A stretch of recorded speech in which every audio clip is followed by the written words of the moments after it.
A very warm welcome to Africa. Good morning. We are so excited to be broadcasting the news making headlines across Africa. My name is Aina Raisa Koyo. Alongside me is Ashwin Berry, and today we are so excited because we are celebrating Namibia's independence. Happy Independence Day, Namibia. Now, Namibia celebrates Independence Day on 21 March every year. It is one of the most memorable days in the country's history. Now, on 21 March 1990, Namibia, previously known as Southwest Africa, got its freedom from the South African regime's rule. The country officially gained its independence on 21 March 1990, changing its name to Namibia. On this day, the first Republican president, Sam Nujoma of Namibia, unfurled the new national flag at Independence Stadium in the capital city for the first time in the history and declared Namibia free. At last. Halala indeed. Here's a video on Namibia's Independence Day.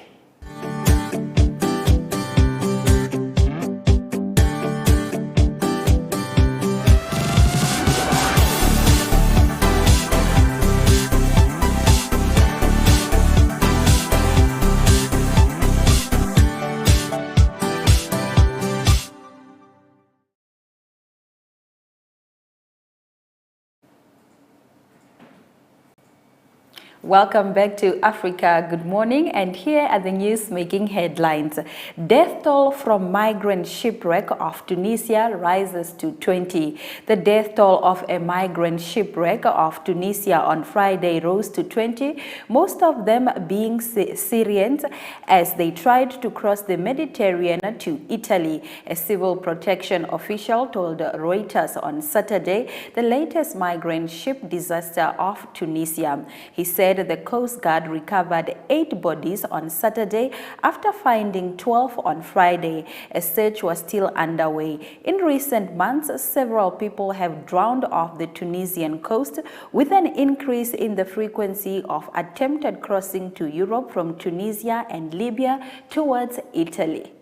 In our next story, abuses by South Sudan government amounts to war crimes, according to the UN. Members of South Sudan's government committed human rights violations amounting to war crimes in the country's southwest, the UN has said. The UN Commission on Human Rights in South Sudan released a new report on Friday, saying it had reasonable grounds to believe that members of the government of South Sudan have engaged in acts amounting to war crimes. The Commission has drawn up a list of 142 individuals who warrant investigation for a range of crimes under national and international law. Chairperson of the Commission on Human Rights in South Sudan, Yasmin Soka, told the UN Rights Council the report described grave rights abuses ranging from mass rapes and sexual slavery of women to the deliberate killing of dozens of children, including at least one infant who was beaten to death by soldiers in front of his mother.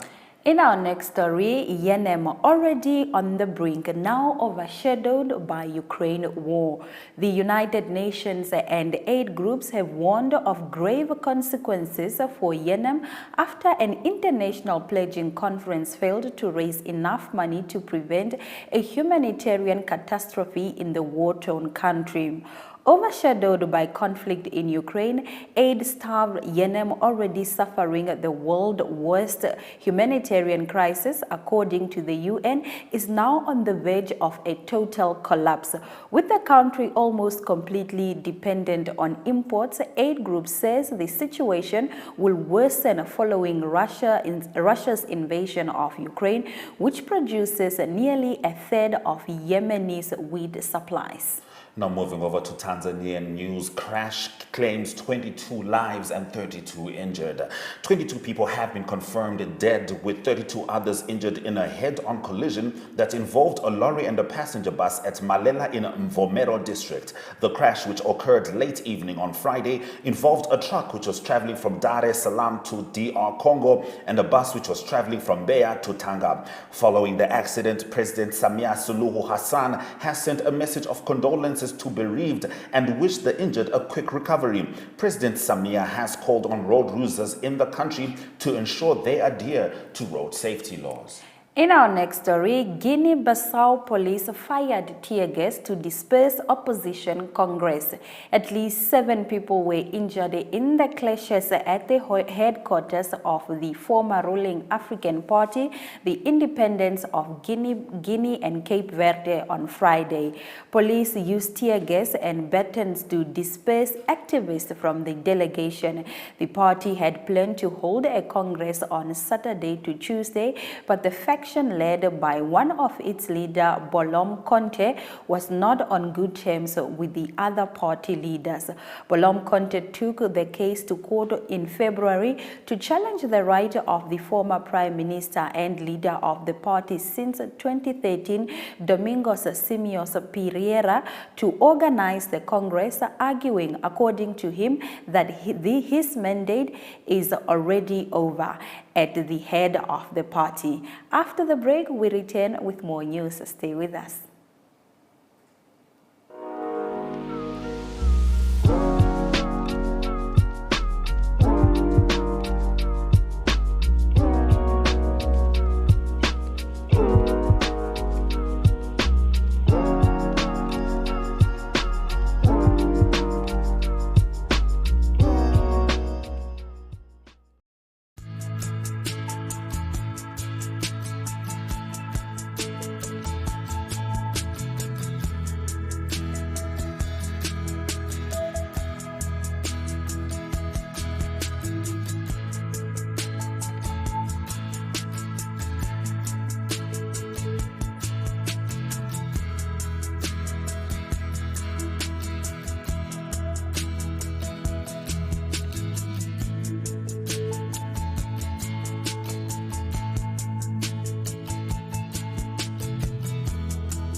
Thank you for staying with Africa. Good morning. We know you saw the weather right there. It will be on a little later. But for now, we get into the second half of your top stories. Starting off with more than 3.3 million people flee Ukraine, while 6.5 million internally displaced.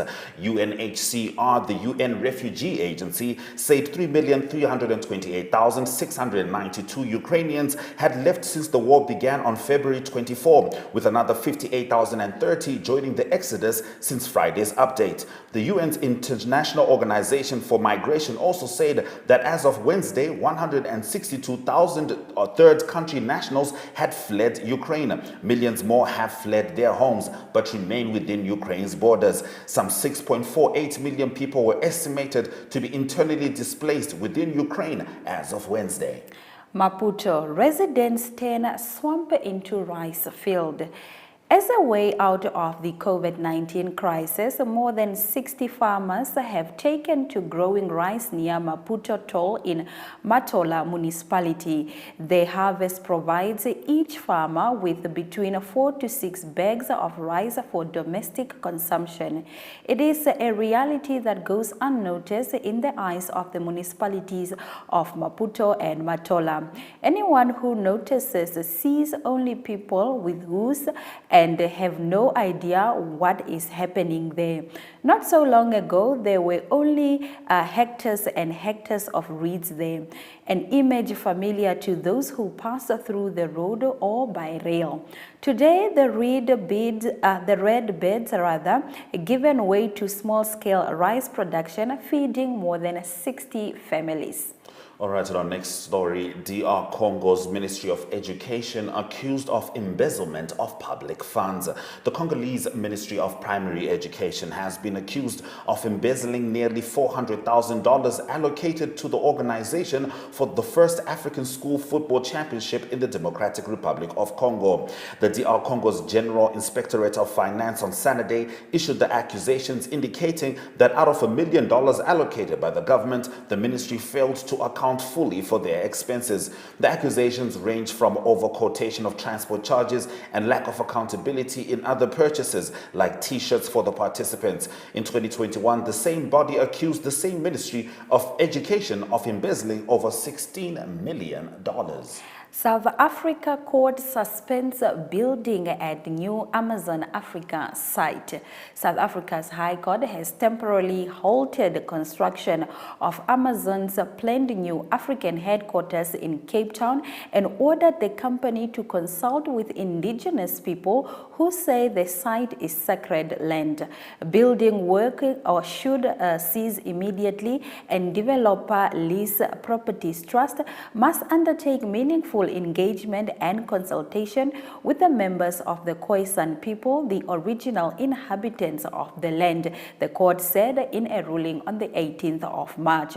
While the city of Cape Town approved the construction of Amazon site, saying it will create thousands of jobs and give a boost to South Africa's COVID-19 ravaged economy, the plan quickly drew criticism from members of the Khoisan people. All right, in the last of our top stories, 71 million Namibian dollars needed to feed pupils. The World Food Programme says it needs 71 million Namibian dollars between now and August to feed 424,000 pupils countrywide. The WFP Country Operational Update report shows that pupils from 1,530 schools in 14 regions continuously benefit from the National School Feeding Programme's fortified maize blend. The program aims to provide diversified, nutritious meals sourced locally from smallholder farmers. For countrywide reach, the government is in the process of expanding this program to an additional 29 schools in 7 regions, stated the report. All right, that brings us to the end of our top stories. After the break, we're going to be looking at a conversation with Angela Prusam, who is a Namibian cannabis advocate and founder of the Cannabis and Hemp Association. Stay with Africa. Good morning.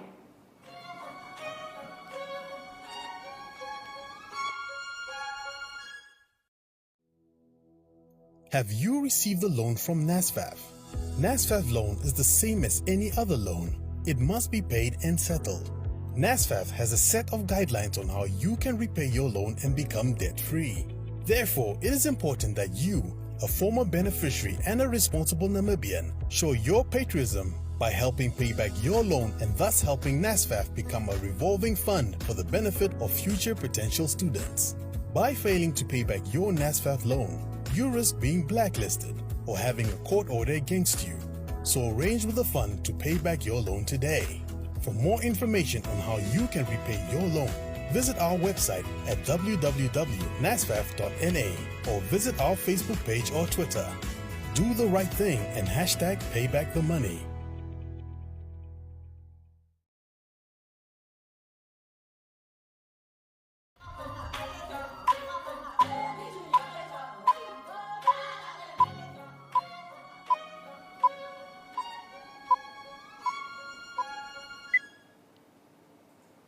Now, Angela Prusam, a Namibian cannabis advocate and founder of the Cannabis and Hemp Association, urges Namibians, including government, to strengthen the conversation around cannabis and its plethora of uses that can help uplift Namibians and prevent the damaging consequences of an antiquated and harmful law that outlaws the substance. She has a conversation with Africa Good Morning presenter Diana Master. Have a look.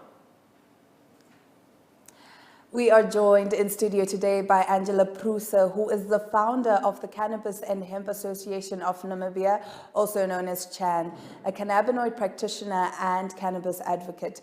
Angela, thank you so much for joining us today. Thank you for having me. So we know that some African countries produce cannabis for medical use. Do you feel that sharing the medical benefits should be the first focus? And then, of course, later on, the positive impact it would have on making a contribution to an economy? No, I don't actually believe that. I think that we need to unlock the full potential of the plant. The fact is that the only difference between medical cannabis, recreational or responsible adult use cannabis, and cannabis for spiritual or religious purpose use, the only difference between all of those is the intent of the user. The plant is still the same. So it's important that we unlock the full potential of that plant across all the different sectors. And I think one of the main things as well that I want to stress is that we really need to put an emphasis on creating a hemp industry in Namibia, which can produce, sustainably made textiles. For example, to revive Ramatex, we could create paper, we can create sustainable housing from hempcrete, insulation, etc. Because while our government could be planting hemp, a plant that can sequester carbon, a plant that can nourish the soil, and a plant that is a sustainable resource when grown in a good way, instead they're like focusing on destructive and extractive industries like fossil fuel drilling. So all of the above whilst in a climate crisis. So it's really important to boost the economy and to really utilize the benefit of the plant, that we unlock all the different sectors. And just focusing on medical as well has a lot of complications in that model. So no, I think we need to utilize all the different potential. Thank you for elaborating on that, because some people think that cannabis only has maybe one or two uses, but now that you've let us know that there's a whole wide range and so much more we could unlock. And also, there's a common perception that cannabis is a mind-altering drug. Do you agree with this? And if not, could you please elaborate further? So I think for this question, we need to look at what the definition of a mind-altering substance or drug is. It is a substance that can produce mood changes and distorted perceptions, act on the brain and central nervous system, affecting movement, judgment, emotion, perception, and many automatic functions of the body. So I agree that cannabis is a mind-altering substance, but so is alcohol. And even coffee, for example, is considered a psychotropic substance, as well as many over-the-counter medicines that we buy in Namibia. So would it be fair to violate people's human rights and their dignity by breaking into their front doors, locking them up in a cage, giving them jail time and a criminal record for having a beer after work or having a cup of coffee in the morning? It's, if that is unacceptable, why is it acceptable when it comes to cannabis, especially when the proof out there states, as by various studies, and for example by the multi-criteria analysis study of the substances and their harms done by Professor Dr. David Nutt and published in The Lancet, that alcohol and tobacco are both more harmful to the user as well as the community than cannabis. And so I think when we look at cannabis, it's a topic, it should be regulated according to its harms, and it should not be regulated by the police. It's not a criminal issue, it's a health issue. We have an epidemic of violence in Namibia against women and children. We have murder and we have rape and we have so much gender-based violence and so much domestic violence. And yet there is not enough police resources to deal with those issues and to keep our communities safe. But there seems to be plenty of resources and taxpayers' money that is wasted on arresting people who are utilizing a plant in the privacy of their own home, not harming anyone. So essentially, people are being, jailed for a victimless crime. You actually answered my next question. So with regards to lobbying in Namibia, could you share some of Chan's projects and the vision for this year? Yes, so we're hoping to continue to focus on education, and we hope that this year the media will get a bit more involved in that endeavor, so that aim to educate people and have the conversations around cannabis so that we can, get facts and evidence out there rather, than focus on the fear-mongering and the misinformation that's currently circulating. So we also continue to be in conversation with lawmakers and government, and quite a few presentations are underway. And hopefully, soon we're going to be shifting away from this absolute fear that people have around cannabis to be able to make informed decisions. We also hope that we can engage more stakeholders from various industries to come to the table and look at the potential, for example, in agriculture, in building, in the veterinary professions. And I also hope that this year that more health professionals will come to, because quite frankly, the unwillingness and the almost bordering on arrogance of the health professionals in Namibia to use cannabis, in my opinion, is absolute neglect towards their patients, because every human being and every animal, except for the insect, has in their body a system that regulates all functions and that keeps us in balance. And that system is called the endocannabinoid system. So we naturally produce endocannabinoids in our body. And the closest thing to that on the outside is cannabis that contains, hundreds of cannabinoids. And when we put cannabis into it, works like a lock and key system with the endocannabinoid system. So because we have receptors for cannabinoids all over our body.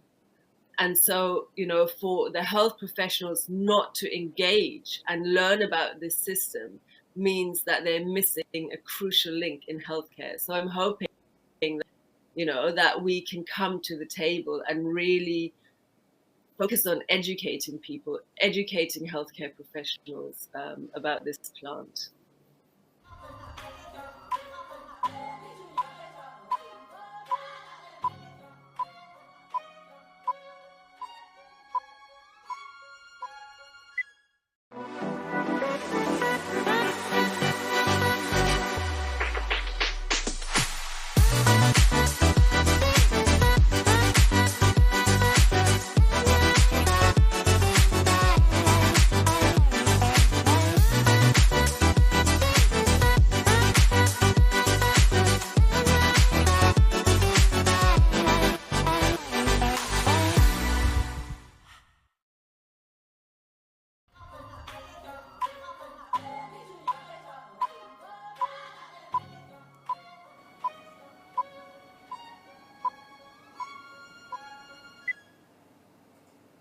Welcome back to Africa. Good morning. Now today is a big day for Zambia because the much anticipated recruitment of 11,200 health workers is set to commence across the country. Master Mike Sichila has this story and more. Good morning, Master Sichila. How are you doing? Please tell us more. Africa, good morning and a happy anniversary to all Namibians celebrating Namibia Day. Thank you very much for having me. Yes, indeed, the Ministry of Health is set to publish the date, the process of recruitment of 11,200 health workers. A number of people may ask to say, but why is it this has become news? This has become news because it was a promise by the new administration to ensure that health workers are recruited. Actually, the new administration has set a target of recruiting 42,000 workers, that is teachers inclusive and other health professionals in the administration.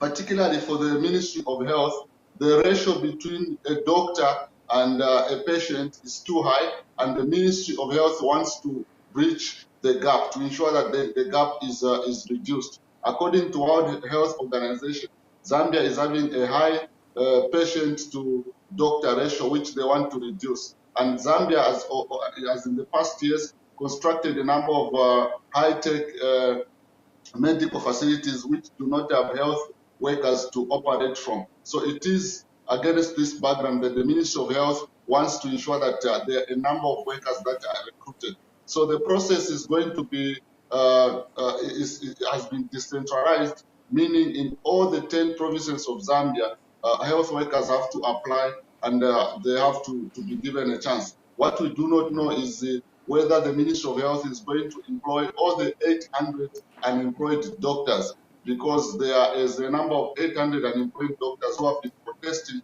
asking for the Ministry of Health to give clarity on whether they'll be employed under this process that will kickstart this today, but the actual recruitment will begin on the 1st of April 2022.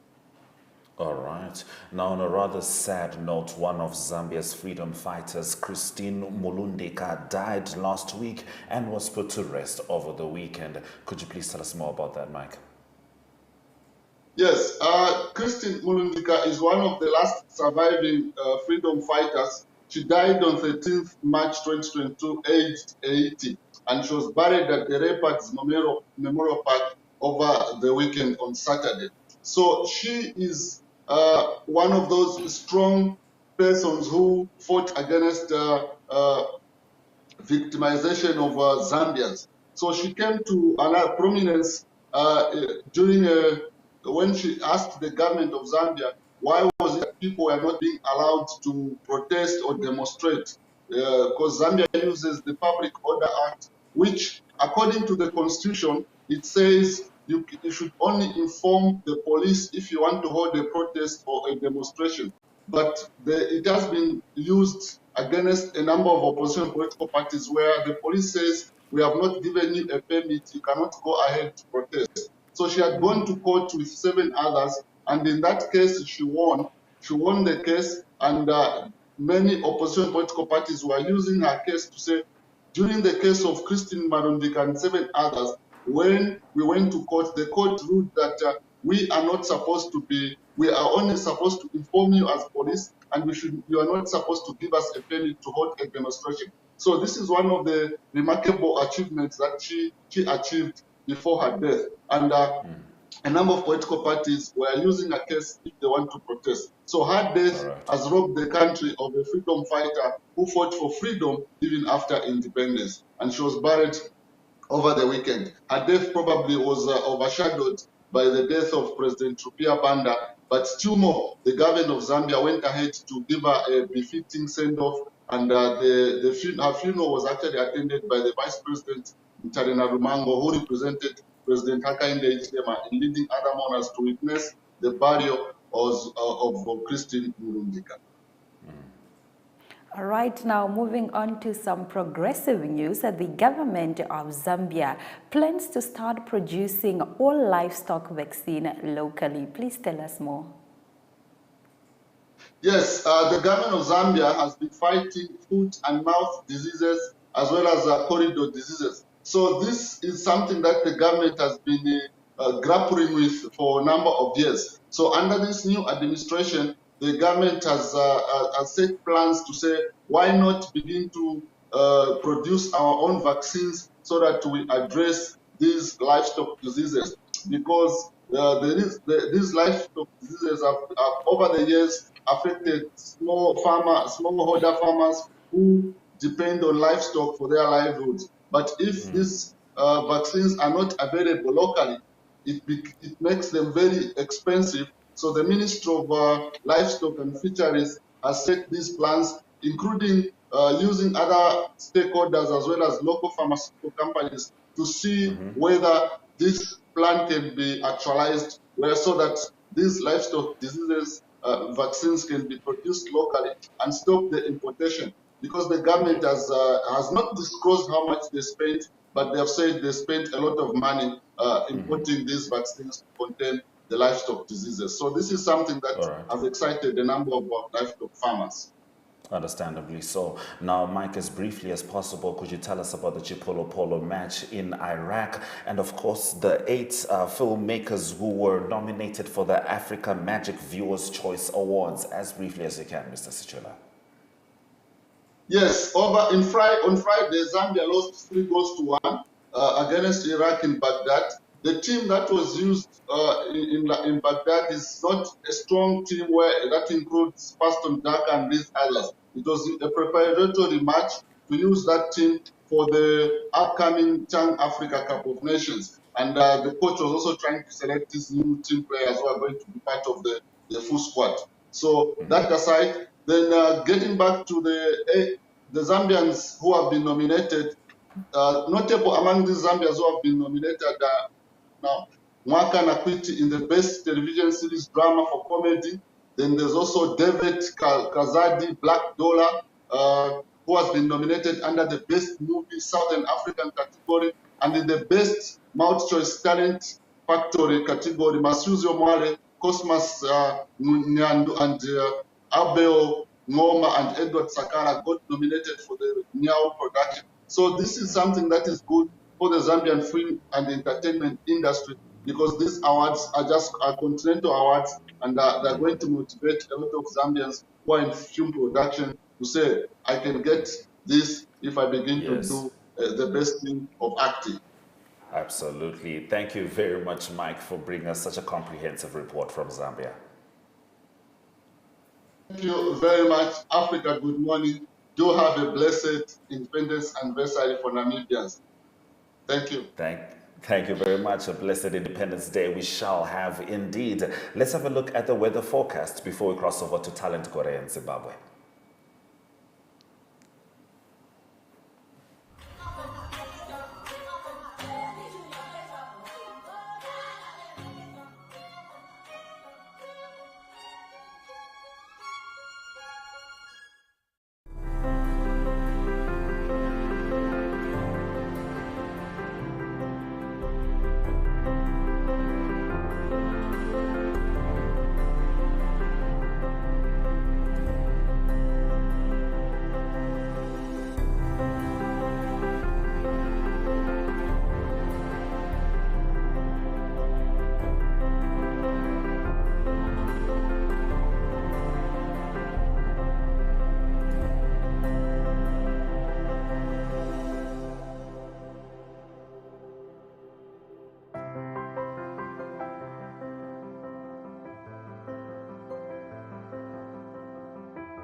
Thank you for staying with Africa. Good morning. Now in Zimbabwe, government pays $300,000 compensation for police brutality. To get into the story and more, please welcome Talent Gore. Talent, tell us about this $300,000 payment. Is that US dollars?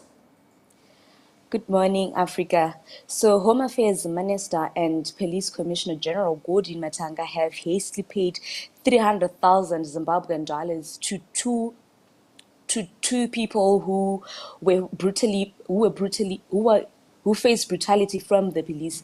The two, apparently one of them was mewed by dogs in Rusape, and the other one was beaten by the police in police custody. So Gordon Matanga and Minister Kazembe Zembe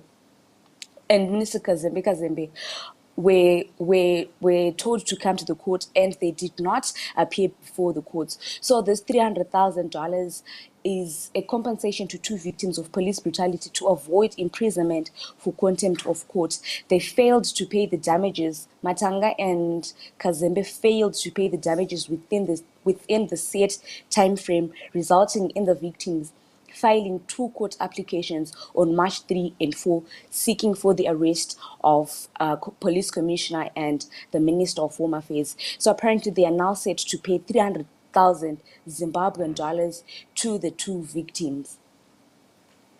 All right, now 26,000 learners are not currently attending school because the government has failed to address the teachers' salary issue. Please tell us about this. What a sad and high figure indeed. At least 26,000 pupils are not attending classes after government failed to hold their end of the bargain with the teachers. They promised that they were going to increase their salaries, but the government has not yet done so. So the teachers are not attending for their work as usual. So the cabinet on Wednesday acknowledged that both learners and teachers were not in total attendance in school. This was said by the acting Minister of Information whilst addressing the media. He said that only 94.7% of pupils were attending classes, while 96% of teachers were reporting for duty. But teachers' representatives said that attendance figures presented by the government were distorted, as the majority of the teachers were still declaring incapacitation.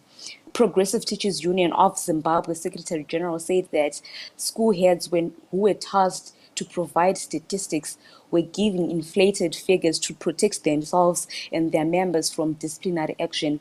But most of the teachers, they are not attending classes, they're not teaching pupils, is they're still citing incapacitation. So the figures that the government is receiving weekly is actually inflated. It is not true, as the headmasters who are tasked to do that are giving the government false figures.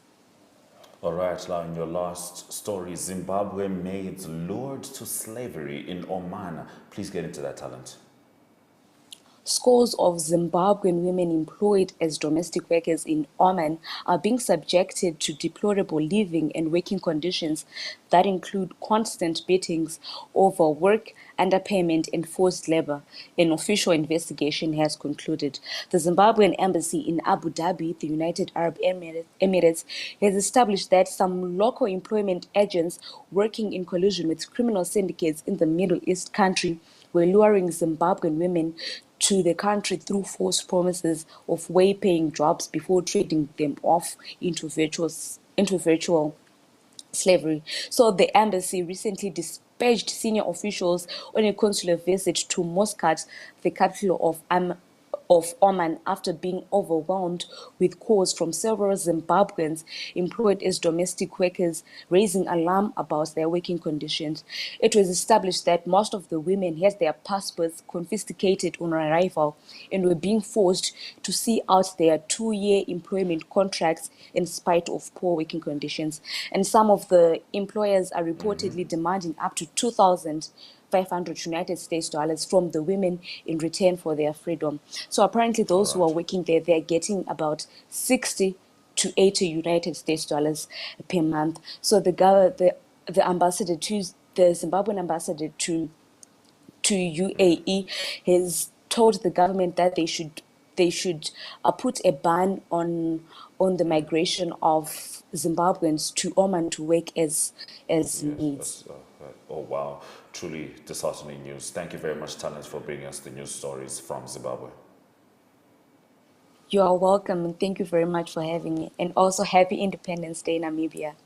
Happy Independence Day, Namibia, indeed. We were just talking to Talent Goresh, who's bringing us the news stories from Zimbabwe. We start off our economic news story, starting with a $91.7 billion investment, euro investment that has been pulled back, and this is in Swaziland. See you after the break.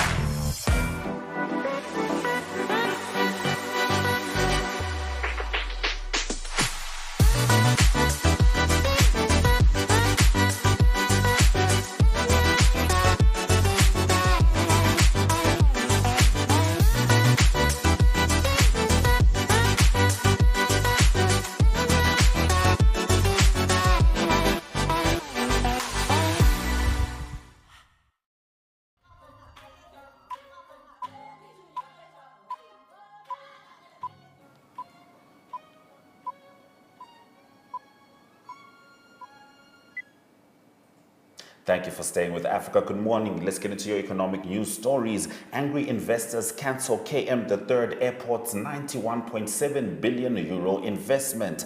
Potential investors who wanted to develop King Mswati the Third International Airport into the largest cargo hub in Africa have cancelled the investment out of anger. Douglas Berry, the founder and chief executive officer of a company styled Crown Aeroplace, said the decision came as a direct and exclusive result of what he described as disgusting actions of the Director General of Eswatini Civil Aviation Authority, Andile Mthethwa, in January. Berry made the allegations in a letter addressed to the Prime Minister Cleopas Sipho Dlamini, dated January 31, 2022. In our next story, armed gangs steal fuel worth millions from buried Transcend pipelines. While fuel prices soar, South Africa loses millions of liters each year to sophisticated gangs of petrol thieves. The small free estate town of Verde has become a nexus of sophisticated criminal network stealing millions of rands of fuel from buried pipelines and transit. The small town has also become a target for railway track theft. As fuel prices soar, the demand for illegal petrol and diesel has increased. In April last year, Public Enterprise Minister Gotv told Parliament that Transnet had lost 8.5 million litres of fuel valued at 102 million rand in the previous 2019 to 2020 financial year. In our next story, fake liquor hits government and distilling firms in Tanzania. Tanzania Distilleries Limited, a subsidiary of Tanzania Breweries Limited, told members of a parliamentary committee on trade, industry and environment yesterday that trading in illicit liquor was on the rise in the market. TDL says it loses an average of 19.5 billion Tanzanian shillings in revenue each year due to the competition posed by increase in trading of illicit and counterfeit alcohol brands in the market. Data collected by TDL shows that most of the illicit counterfeit brands were distributed in southern regions, followed by northern regions, the Southern Highlands Zone and the Lake Zone. Short supply of dollar in Zambia. Bank of Zambia Governor Denny Karyala has acknowledged that there is currently a short supply of dollars in the country. Karyala has attributed the short supply to the transition period and settling in of the new dawn of the new government, stating that the business players that contributed to the supply of dollars in the market had halted their operations in the country during the said period. He, however, stated that the central bank is constantly surveying the market and doing what it can to address the situation. The central bank governor further stated that things seem to be looking up as several players are getting back and beginning to undertake several activities, with investors expressing interest to invest in the country. All right, that brings us to the end of our economic news stories. Just before sport, your indicators.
Thank you for staying with Africa. Good morning. Ari, what do you have with us with regards to the sporting world?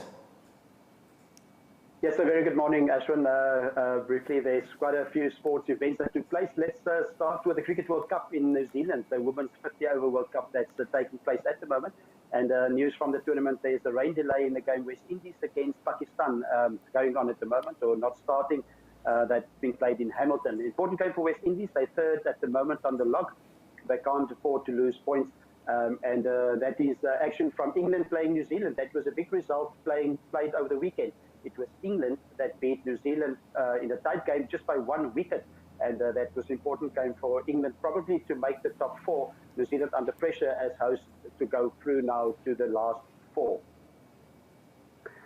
On to Formula One racing news, and the Formula One racing season started on in a very high, high point, I can say. It was a Bahrain Grand Prix, very exciting, extremely exciting in terms for Ferrari. They achieved a 1-2. It was Charles Leclerc that won. It was his teammate Carlos Sainz that was in second. That's Charles Leclerc on the right there, and Max Verstappen, he's the defending champion, world champion last year. Red Bull, not a good day for them. Both their vehicles, both their cars out of the race with a few laps to go. Lewis Hamilton came in third. And then on to some soccer news. It is the FA Cup that dominates the news in the English Premier, in the English soccer. And it was the two big clubs, Liverpool and Manchester City, that went through to the semi-finals of the FA Cup. It was Liverpool that beat Nottingham Forest, a tight game for them. It was 1-0, and then Manchester City beat Southampton, and that was by 4-1. That means that Chelsea will play the one semi-final against Crystal Palace. That is the FA Cup. That is the 15th of April. And the big game, the other semi-final, will be Liverpool that will play Manchester City. The two top clubs in the Premier League is also due to meet on the 10th of April in a Premier League game that is at the Etihad Stadium. Just 1 point difference in the Premier League between Liverpool and Manchester City, and that game will probably want to be a decider in that league. Then on to some rugby news. It was the Six Nations that was concluded or completed over the weekend. It was rugby that was played in Paris. That is the United Rugby League. The championship result from that was the Stormers beat Cardiff by 40 points to 3. That was yesterday in the Cape Town Stadium. Result from the Six Nations is that France is the champions. They beat England in Paris, and they beat them by 25 points to 13. There's the victorious French side. The first time in 12 years that they have achieved the Grand Slam win by beating everyone that is a Grand Slam win. They win the Six Nations. Other result, big result, was that Italy beat Wales. That was 22-21. That was the first win for Italy since 2015 in the Six Nations. And then Ireland beat Scotland 26-5. Just to conclude, some golf news that happened. That is the Valspar Championship. That is on the PGA Tour. The result there was Sam Burns of the United States. He defended his title. He won also in 2021. He had to do it in the playoff this time. He beat Davis Riley of the USA in a playoff. And Justin Thomas there in action, he was in third position. All right. So that's all the sporting news on this Monday. I hope you have a brilliant day and a brilliant week. And a happy Independence Day for Namibians, proudly Namibian. And have a great day in Windhoek and all of Namibia. We talk again. All right. We shall certainly have a great day. Thank you very much, Ari, for bringing us your sports updates. After the break, we'll get into your highlights.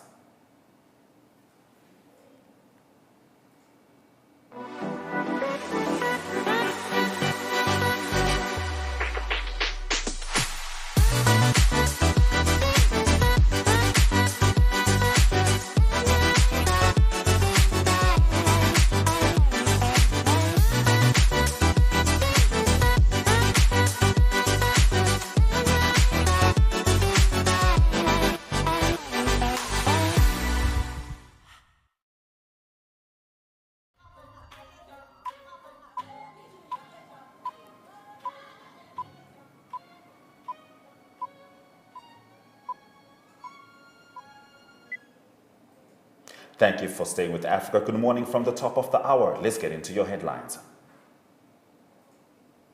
Death toll from migrant shipwreck off Tunisia rises to 20. Abuses by South Sudan government amounts to war crimes, according to the UN. Yemen already on the brink, now overshadowed by Ukraine war. And crash claims 22 lives, 32 injured in Tanzania.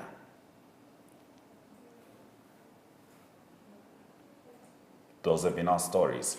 Thank you very much for joining us on this Monday edition of Africa Good Morning. Please do remember that Africa Good Morning is on DSTV channel 285 as well as Gotv channel 94. And on that note, we look forward to hearing all your remarks on social media. You can catch us on Facebook and Twitter, that is at Africa Good Morning. From all of us here in studio, it's all our love, all our light. Happy Independence Day, Namibia.